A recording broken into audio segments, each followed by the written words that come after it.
Добрый день, дорогие мои. Вы спрашиваете меня, служит ли отец Иоаннаникий в Чихачево. Вот я вам могу сказать, что служит. Как к нему попасть, этого сказать не могу, потому что он то принимает, то не принимает. Состояние здоровья его разные, но служба идет постоянно.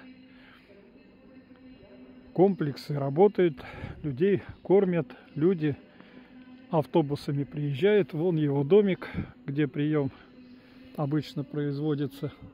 Чаще всего принимает. То есть сейчас редко он, как говорится, уходит в затвор, потому что понимает, что люди, приезжающие, должны получить то, что они здесь хотят.